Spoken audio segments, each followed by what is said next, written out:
Was wir heute an menschlicher Kultur, an Ergebnissen von Kunst, Wissenschaft und Technik, all the human culture, all the results of art, science, and technology that we see before us today are almost exclusively the creative product of the Aryan.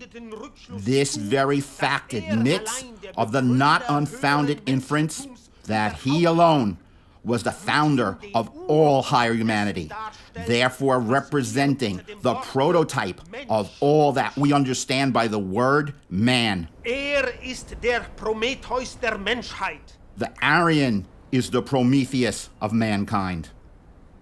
The role of the strongest is to dominate and not to blend with the weakest, thus sacrificing his own grandeur. History establishes with frightful evidence that whenever the Aryan has mixed his blood with that of inferior peoples, the result of this interbreeding has been the ruin of the civilizing people. It must not be forgotten that the supreme goal of men's existence is not the conservation of a state, it is the conservation of their race.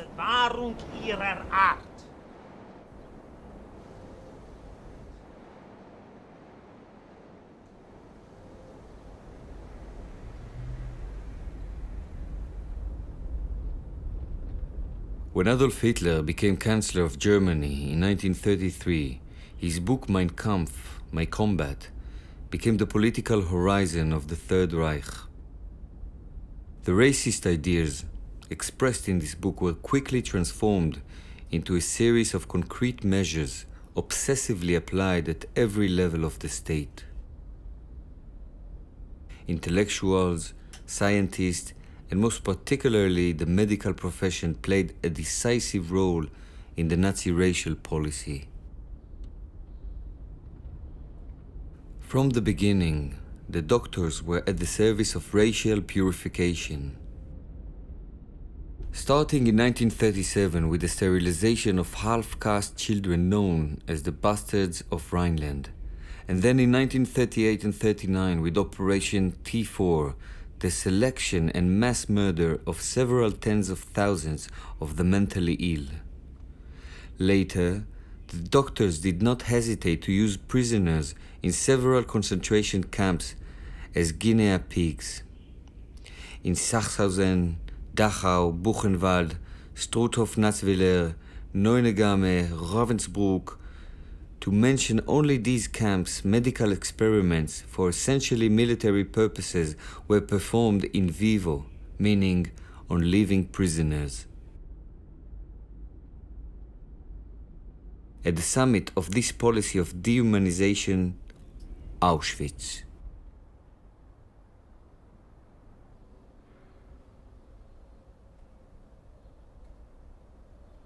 Here, the whole process of destruction and extermination is placed under the control of the doctors. It is the doctors who select those who are to die and those who will live in order to work or serve as guinea pigs. Furthermore, unlike the medical experimentation performed in the other camps, the Auschwitz doctors indulge in two types of medical experiments aimed at the supremacy of the Aryan race. On the one hand, the sterilization of women and men to prevent the proliferation of the European people said to be of inferior race.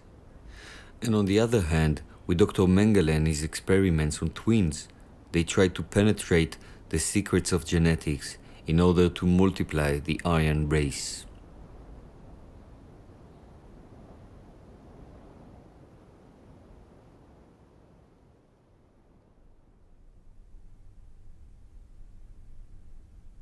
Sehr verehrter Reichsführer, anliegend überreiche ich Ihnen mit der Bitte um Kenntnisnahme das Ergebnis der Untersuchungen über die Möglichkeit einer Röntgensterilisation bzw. Kastration. Dear Reichsführer, I am sending you herewith the results of research on the possibility of sterilization and castration by X-rays. The experiments in this field are concluded. The following results have been obtained. They are sure and scientific. For people who have to be permanently sterilized, it is necessary to apply X-ray treatments so intense that castration, with all its consequences, results.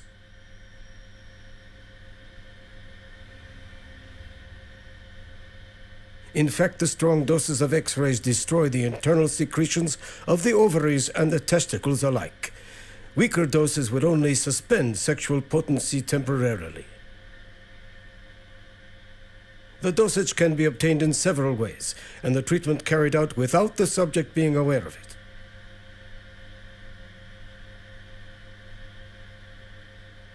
For men, the irradiation source needs a power of 500 to 600 Roentgens. For women, 350 Roentgens.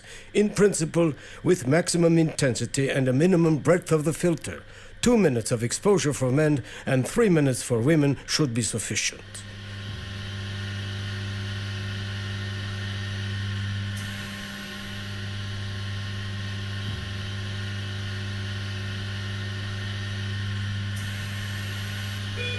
In practice, a method emerges. This would be, for example, to summon the people to be treated to a window and have them fill in forms or answer questions, thus keeping them there for 2 or 3 minutes. The official seated behind the window could adjust the machine, moving a lever to operate both tubes at the same time. Irradiation must be bilateral. In this way, a device with 2 tubes could sterilize 150 to 200 people per day, and with some 20 such devices, 3,000 to 4,000 per day. To my knowledge, no deportations of a greater number of people per day are envisaged.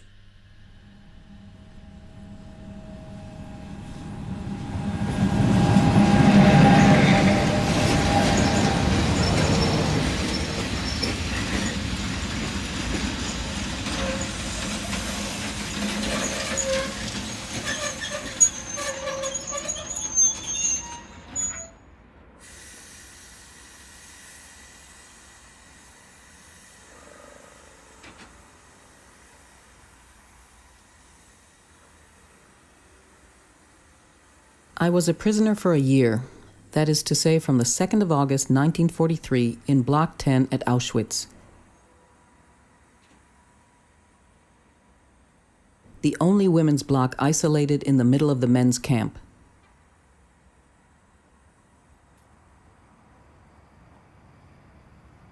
From the first night I had the feeling, and I still have it, of having been transferred to an establishment that was equally something of a hell and something of a madhouse. No one could in fact know from the outside what exactly happened in there.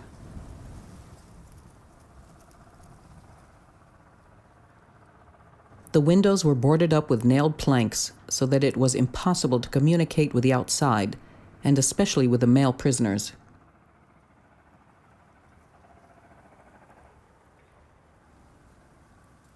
Our prison neighbored on Block 11, the execution block, in the court of which twice a week, tens of prisoners of both sexes were shot by firing squad.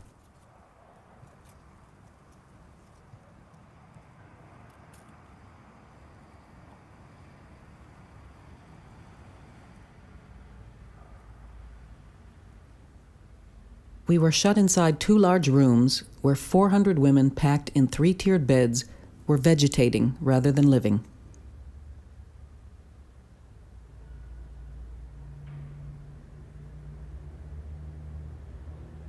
The atmosphere of anguish in which these 400 women were living was rendered even more painful by apprehension about the many surgical experiments to which they had to submit.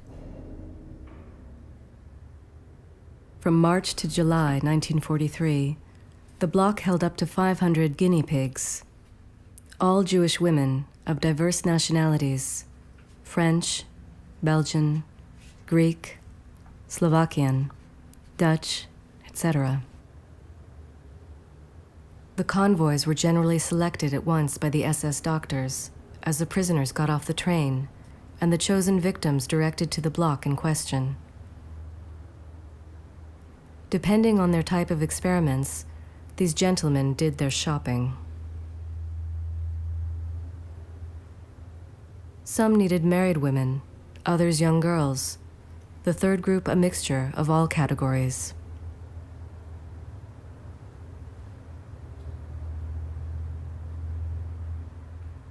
They did not know precisely the nature of the tests they were destined for, but they were perfectly aware that they were going to serve as guinea pigs, with the terrible certainty that once used, they would be sent to the extermination camps where the crematoriums awaited them.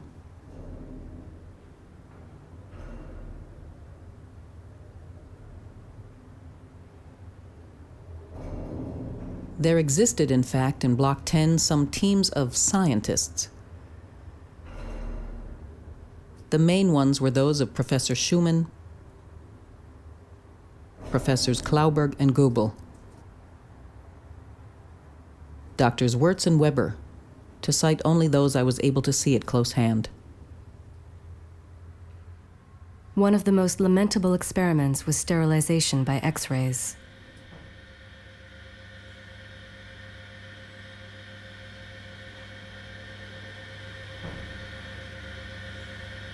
It concerned very young girls, mostly Greek, delicate creatures of 16 to 18 years old.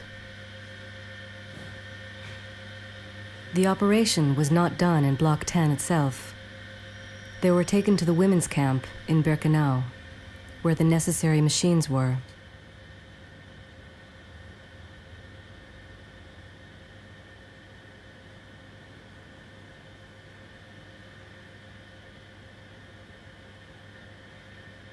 Professor Schumann's method consisted in first applying X-rays to the lower abdomen, that is to say, the internal genital organs.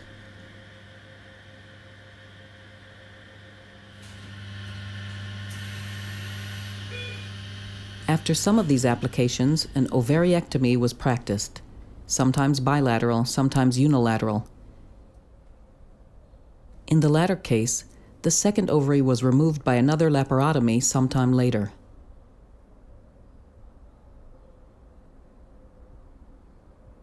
These operations were performed by doctors who were prisoners, such as Dr. Samuel, well known for the zeal he displayed. The second person who operated was the Polish surgeon Düring, also an internee. He did an enormous number of operations, and while I was in Block 10, he beat the record one day by performing 10 laparotomies in an afternoon. Every time the poor girls came back in the evening with symptoms of peritonitis, they vomited incessantly and had ghastly pains. And this lasted days and days, weeks, even months. They had to lie in bed and could hardly eat. Many showed serious burns on the abdomen, burns that needed long-term dressings. It was the intestines in particular that had been affected by the rays.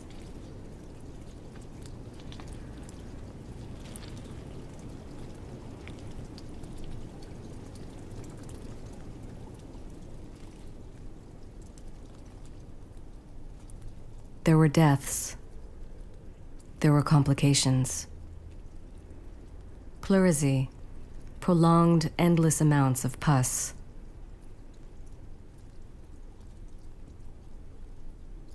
The operations were accelerated more and more.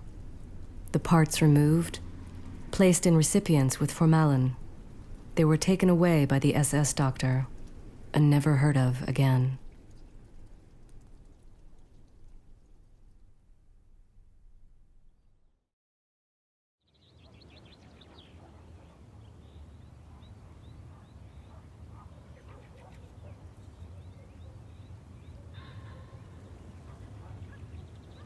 In March 1943, the rumor spread that the Jews were being sterilized by X-rays.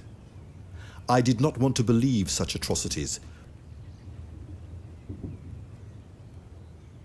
but I was forced to yield to the facts when about 2 weeks later they announced the visit of Professor Schumann.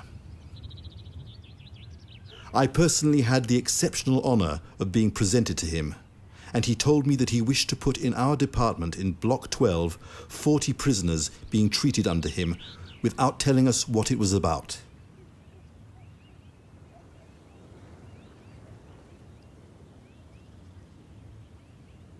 He asked me to make an observation sheet for each one of them, to take their temperatures and pulses twice a day and observe the changes that they might show.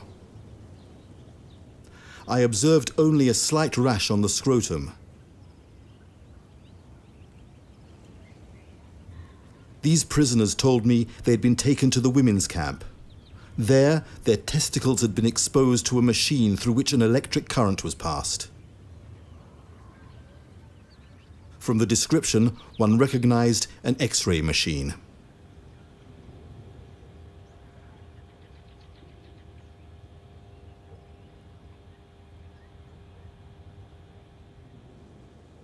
From week to week, they came to get several who were taken to Auschwitz. On their return, they told me that sperm had been taken from them by a brutal massage of the prostate.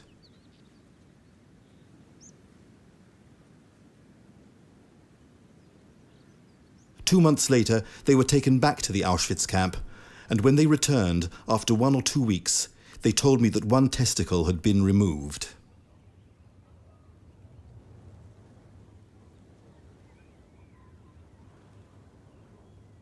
Many of them died within a short time, morally and physically exhausted. They were forced to return to work, which finished them.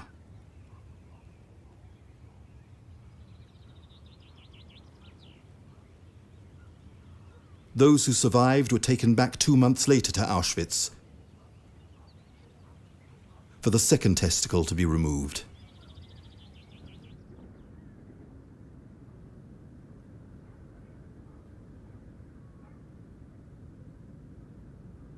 These operations were performed by a Polish surgeon, Dr. Döring, himself an internee, in the presence of Professor Schumann and an SS doctor, Dr. Entress. This surgeon operated with quite considerable brutality.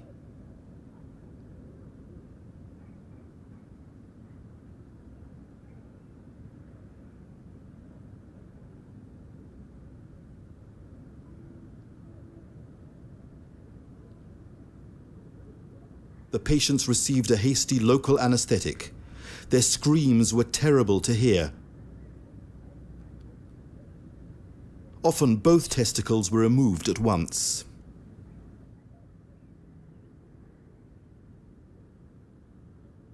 The consequences of the operations were catastrophic. Hemorrhages, septicemia, atony of the wounds which would never heal.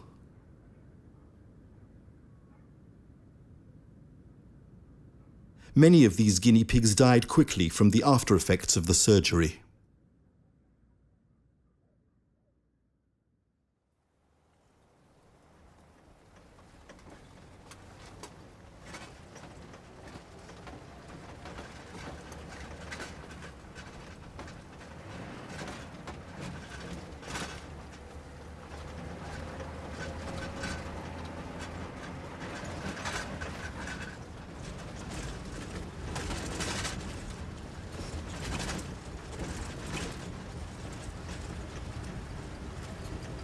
We drive about 12 minutes in the labyrinth of barbed wire fences and enter through well-guarded doors, passing from one zone to another.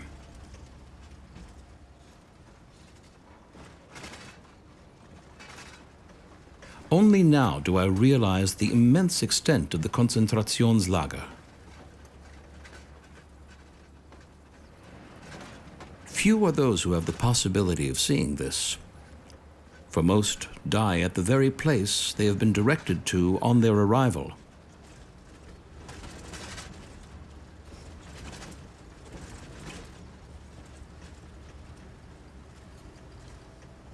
My musings are abruptly interrupted by Dr. Mengele. Without turning around, "It's not a sanatorium I'm taking you to, but your living conditions will not be too bad," he says. The car slows down and hoots. In the barbed wire fence, a reinforced door opens behind the guard.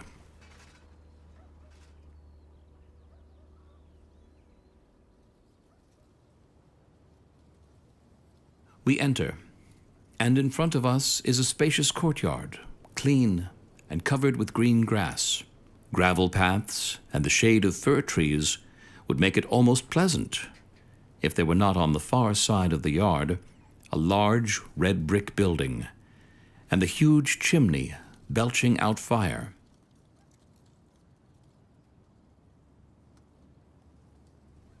We are in one of the crematoriums.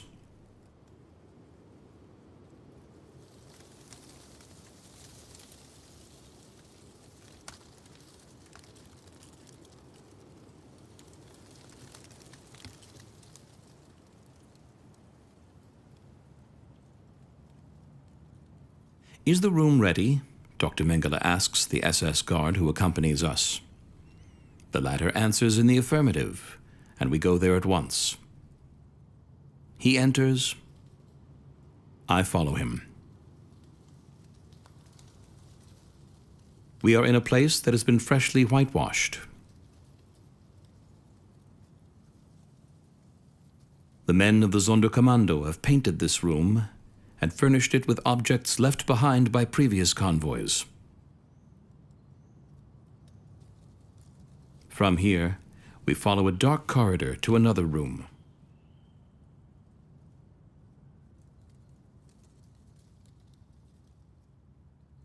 We are in a dissecting room.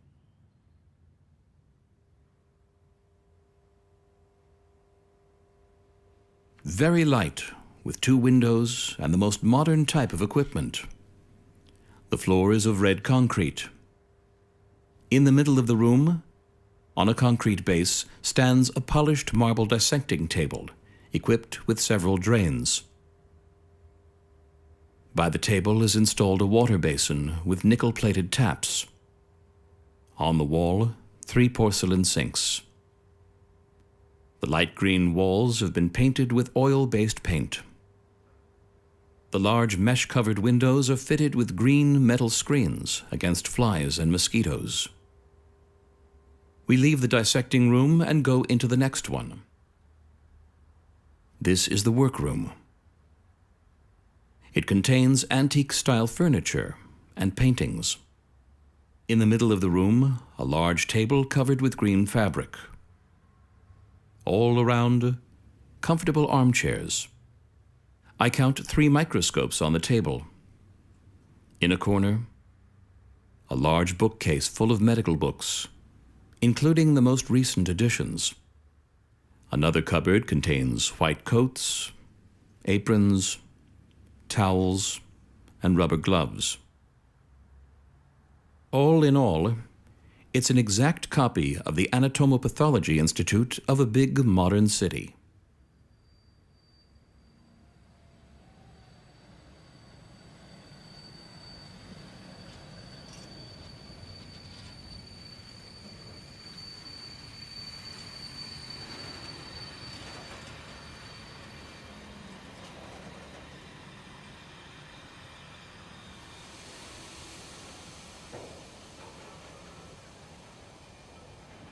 As soon as the convoys arrive, soldiers walk around the ranks in front of the wagons, in search of twins and dwarves.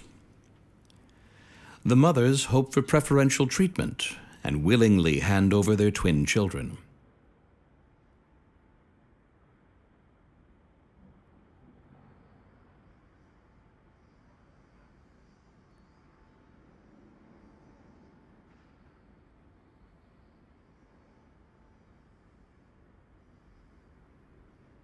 Adult twins know they are interesting from the scientific point of view.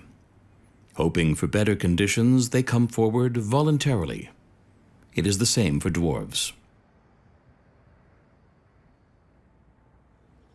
They are separated and all directed to the right.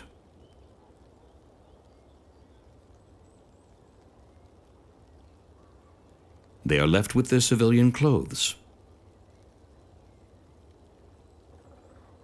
Guards take them into huts specially allotted to them, and they are treated with some consideration.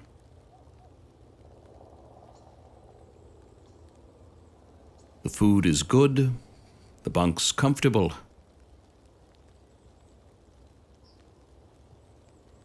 Hygiene is possible, and they are well treated. They are in Block F, Hut 14, from where the supervisors take them into the Gypsy Camp experimentation hut.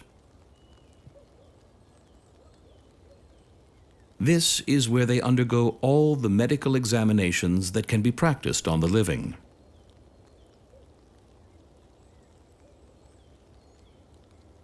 Blood tests, lumbar punctures, exchanges of blood between twin brothers, as well as innumerable other examinations, all tiring and depressing.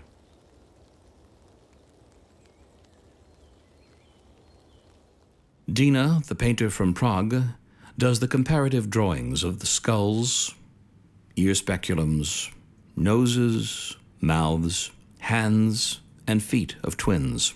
Each drawing is classified in the file prepared for this purpose, with individual characteristics added. And here will also be placed the reports on the findings of the research. The same process is used with dwarves. These experiments, in medical terms, in vivo, that is to say, experiments conducted on a living being, far from exhaust all the possibilities of research in the field of twinning. They are full of deficiencies and give only insufficient results. The phase of in vivo research will be followed by the most important phase in the study of twinning: the comparative study of anatomical and anatomopathological aspects.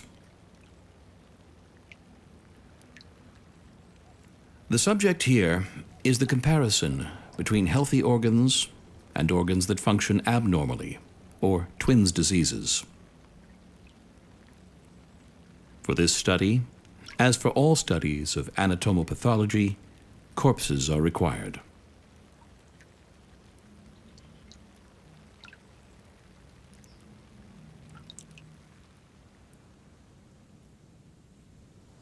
Since dissection is necessary for the simultaneous appraisal of abnormalities, the twins must die at the same time.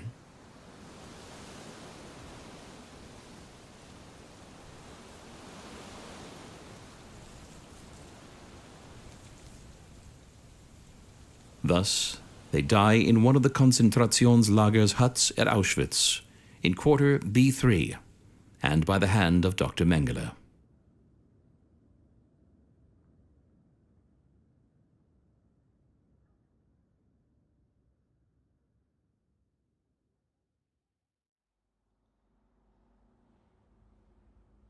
Königsschutte, 7 June 1943. To the Reichsführer, Herr Heinrich Himmler, Berlin. Most honored Reichsführer, today I fulfill the duty I have taken upon myself, that of keeping you informed of my research from time to time. The method invented by myself for sterilizing the female organism without operating is almost completely finalized. It is carried out by means of a single injection at the mouth of the uterus and can be done during an ordinary gynecological examination known to any doctor. When I say the method is almost finalized, I mean 1. That certain improvements remain to be worked out. 2. That it can already be used instead of our current eugenic sterilization operations and be substituted for the latter.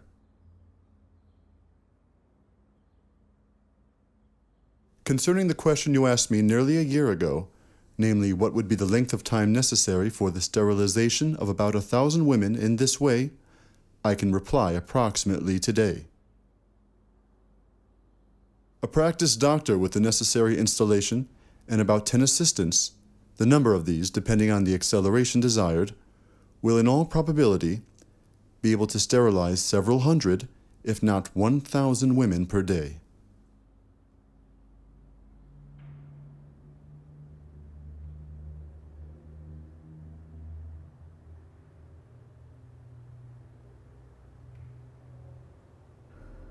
Professor Klauberg, a civilian doctor, who was a gynecologist from Königsschutte, today Katowice in Upper Silesia, reigned supreme over a group of 200 married women and concentrated his research on a special process of female sterilization.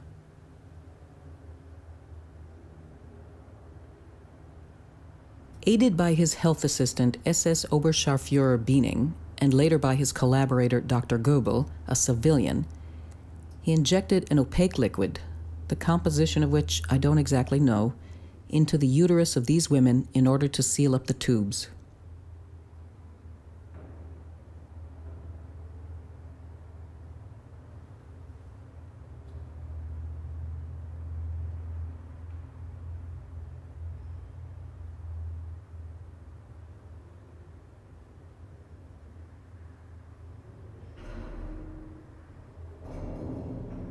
As soon as these injections were finished, an X-ray of the uterus and the tubes gave him a very clear picture of the extent and location of the sealing liquid injected.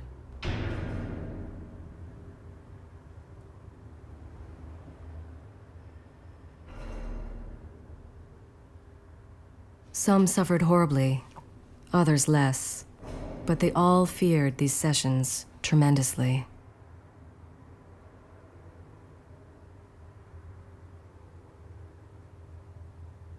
These injections were repeated on the same women 3, 4, or 5 times within a few weeks.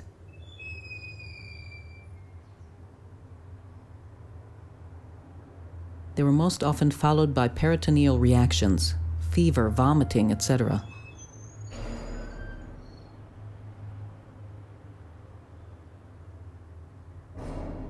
All these women naturally had total amenorrhea, but it is very difficult to take this menstrual deficiency into account, given that menstruation had totally disappeared among the women prisoners. Some women were detained longer in Block 10, while others, the experiments scarcely finished, had to return to the Birkenau camp, where they were subjected to work that quickly destroyed them.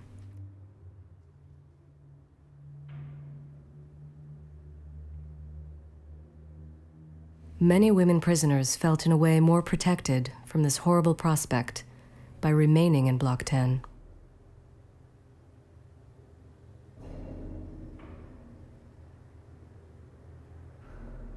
Incapable of entirely comprehending the unfathomable depths of their torturers' monstrosities, they trusted in the latter's words of reassurance and preferred this mode of execution, which saved their lives only in appearance.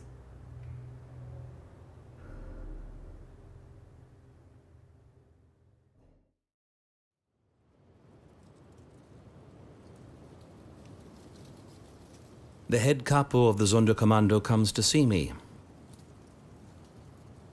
and announces that an SS soldier is waiting for me at the crematorium door with a commando of corpse transporters.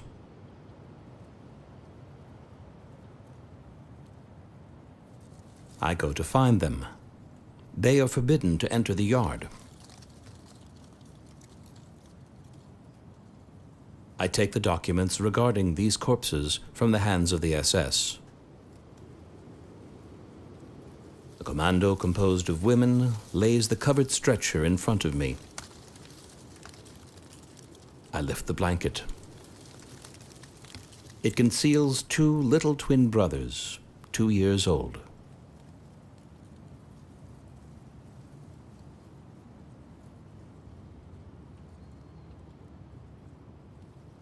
I order my men to transport the bodies and put them on the dissecting table.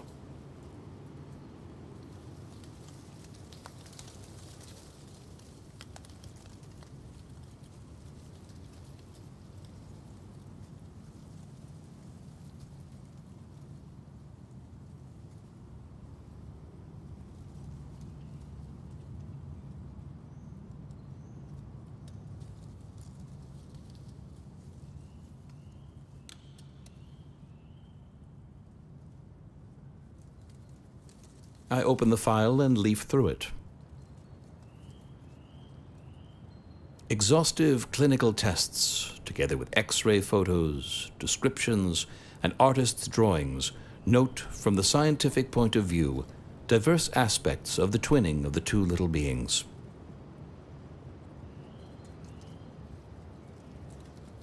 Only the anatomopathology observations are lacking. I am given the task of doing these.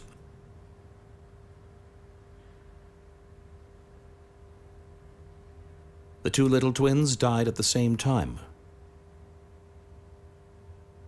and lie side by side on the large dissecting table.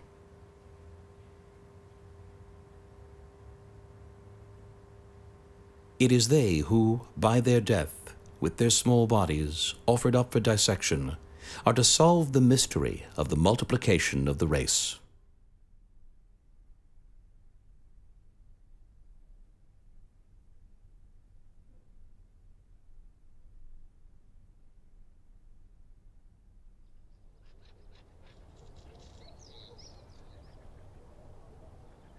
SS Dr. Wirtz, the camp's head doctor, looked into the more or less inflamed cervixes for the early signs of cancerous degeneration and engaged in the excision of part of the cervix of married women after colposcopy and radiology.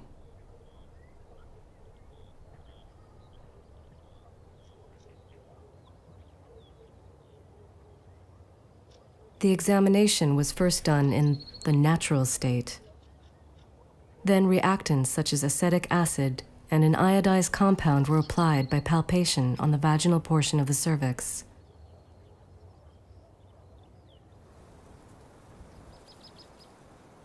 The parts showing a change in the mucous membrane reacted to the first palpation by turning a whitish color and remained insensitive to the second.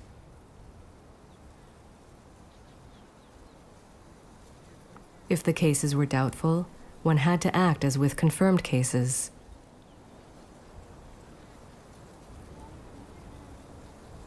If the examination was regarded as positive, one had to proceed to a limited amputation of the vaginal portion of the cervix and reconstruct the opening with plastic surgery.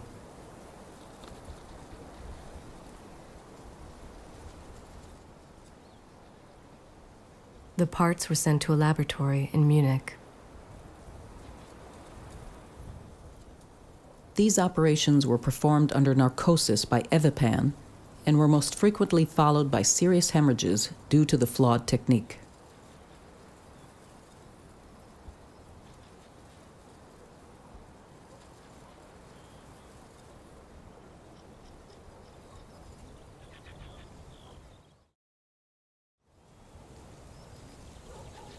The women were really considered as nothing but cattle.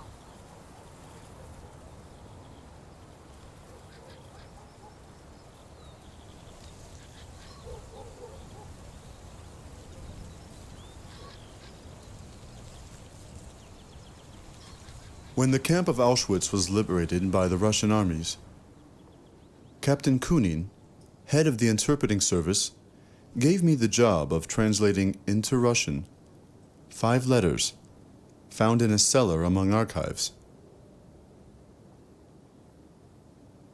These 5 letters came from the firm of Bayer. They were dated April and May 1943.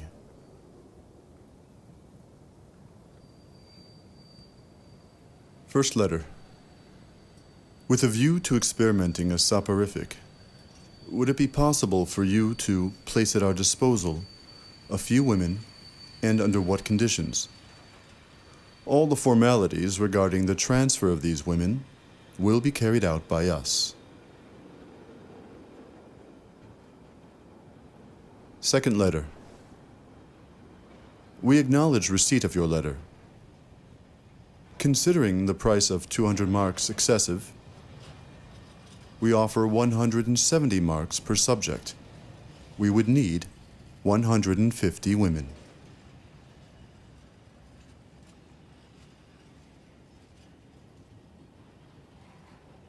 Third letter. We agree to the price. Please therefore prepare a batch of 150 healthy women that we shall send for very shortly.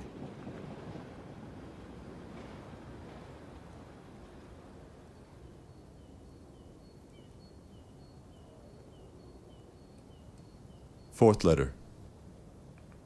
We are in possession of the batch of 150 women.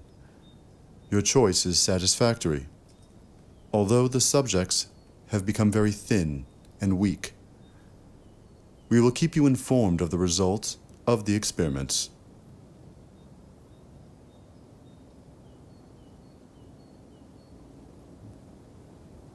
Fifth letter. The experiments have not been conclusive. The subjects are dead. We will write to you soon to ask you to prepare another batch.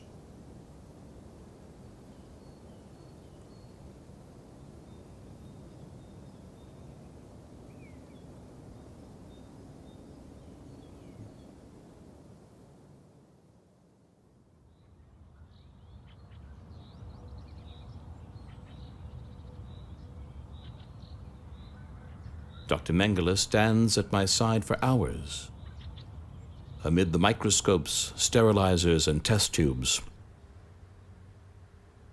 Or else standing, hours at a time, at the dissecting table, in a blood-stained white coat, his hands covered in blood, examining and searching like one possessed. The immediate objective is the multiplication of the German race. The final objective being the production of pure Germans, sufficiently numerous to replace the Czech, Hungarian, and Polish peoples condemned to destruction on the territory declared a vital space of the Third Reich and temporarily inhabited by these peoples.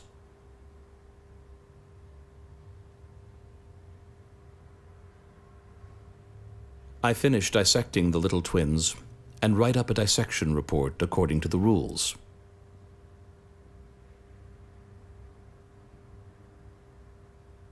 I have done my work well, and it seems my chief is pleased with me. He reads my handwriting in capital letters with some difficulty, so I point out that if he wants clean, neat reports, I would need a typewriter, as I am used to that. He inquires about the make of machine I am used to. Olympia Elite, I tell him. Very well, I'm going to send you a typewriter. You will receive it tomorrow. I want clean work, as it will be passed on to the Berlin Dahlem Institute of Biological, Racial, and Evolution Research. In this way, I learn that the research carried out here is controlled at the highest level of the medical profession in one of the world's most renowned scientific institutes.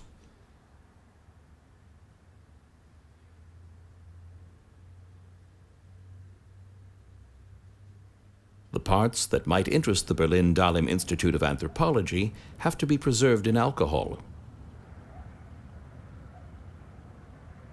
These are specially packed, so they can be dispatched by post.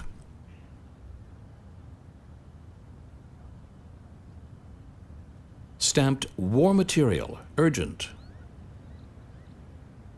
They have the benefit of fast priority transport.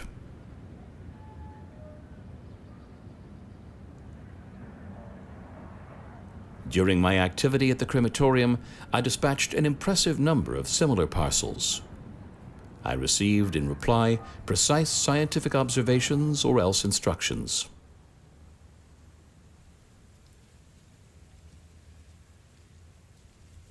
The directors of the Berlin Dahlem Institute always expressed their warm thanks to Dr. Mengele for this precious and rare material.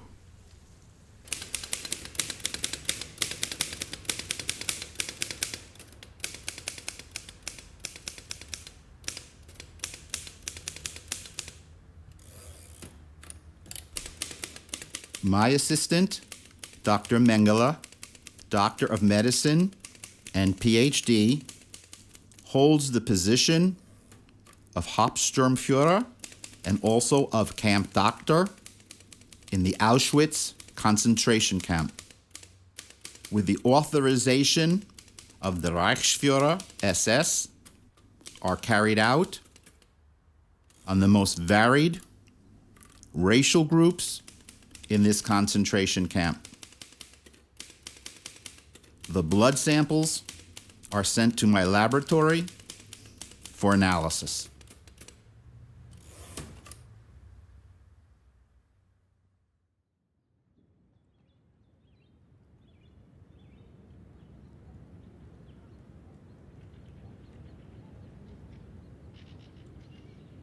I receive more corpses of twins. 4 pairs are brought to me from the gypsy camp.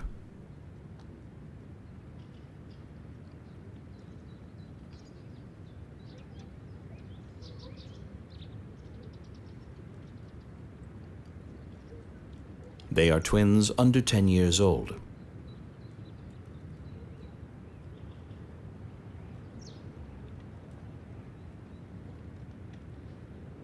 I have finished dissecting a pair of twins. In the outer walls of the left ventricle is a small pale red spot caused by the prick of a needle, hardly different from the surrounding color. I can't be mistaken.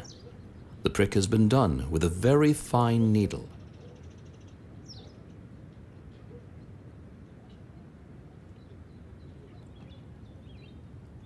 I open the heart, starting with the ventricle.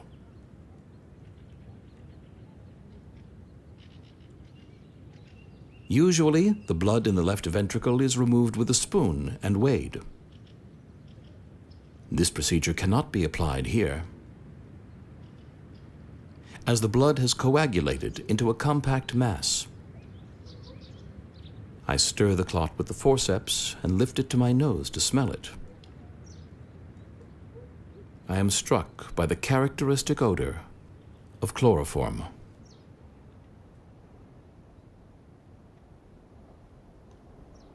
He has been given a chloroform injection in the heart so that the blood in the ventricle clots and forms a deposit on the valves, causing instant death by cardiac arrest.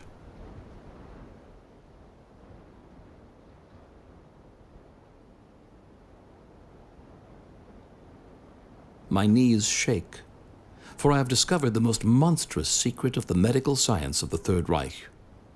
It is not only by gas that they kill, but also by chloroform injections in the heart.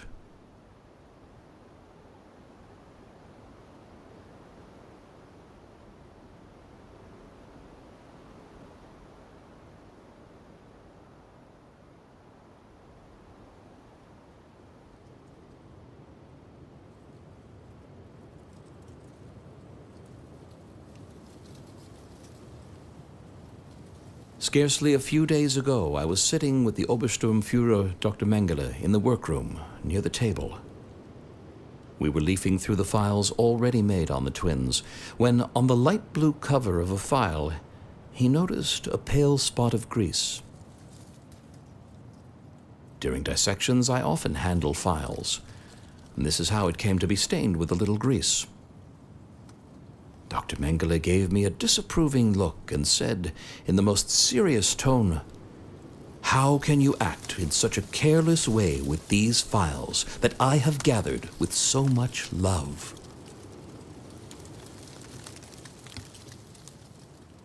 It was the word love that had come from the lips of Dr. Mengele.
Victor Brack was sentenced to death in 1947 at the doctor's trial Nuremberg. He was executed in 1948. Edward Wirtz was arrested by the British Army at the end of the war. He committed suicide in his cell in September 1945. Karl Klauberg was sentenced to 25 years imprisonment by the Soviets in 1948. Thanks to the Germano-Soviet agreements on the repatriation of prisoners, he was released in 1955. Following a complaint against him, he was arrested again, but, being ill, he died before his trial in the Kiel prison hospital in Germany in 1957. Horst Schumann practiced as a doctor under an assumed name after the war. It was not until 1951 that legal action was taken against him. He then fled to the Sudan, where he directed a hospital, then to Nigeria, Libya, and Ghana. Extradited to Germany, his trial began in 1970, but he was released in 1972 on grounds of ill health. He died in Frankfurt in 1983. Joseph Mengele fled to Latin America. Thanks to the complicity he enjoyed, Mengele was never captured by the different teams sent on his tail. He lived in Argentina, Paraguay, and Brazil, where he died in 1979. Baron Ottmar von Verschwer claimed in his trial to know nothing of Auschwitz or the work of Mengele. He was fined 600 marks by the Frankfurt Tribunal as a Mitlaufer, a fellow traveler of the Nazi Party. In 1956, he became a member of the prestigious American Eugenics Society and directed the Institute of Human Genetics of the University of Münster in Germany until 1968. He died in 1969. Several directors of IG Farben were given prison sentences ranging from 6 months to 6 years at the Nuremberg trial. The IG Farben consortium, of which the Bayer laboratories were one of the companies, was broken up in 1951 into several separate companies including Bayer, Hecht, BASF, and Agfa. The Bayer pharmaceutical laboratories have not been prosecuted.